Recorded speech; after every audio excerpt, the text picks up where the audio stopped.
Nopirkām Opel. Bišķi padzīvojuši. Bet gan jau kas ejies.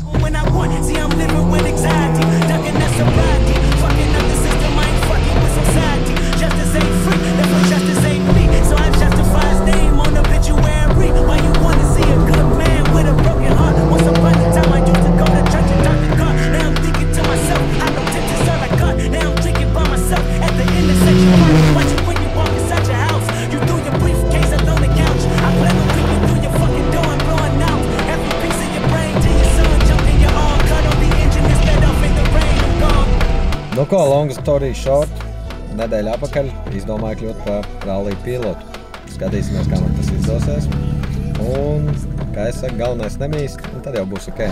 Paskatīsimies, kā mums ies. Droši vien jau, ka ies labi. Nu, priekš pirmās reizes galvenais ir nobraukt līdz galam. Jo šī visi ir ieredzīt. Konkurence šodien liela, bet mums galvenais notikums ir Karos mini rallijas. Bet 0 punkts ir ļoti labi iespēja iesācējiem, jo varēs dabūt diezgan daudz pieredzīti. Un es domāju, ka būs diezgan krūti. Tā kā, laižam!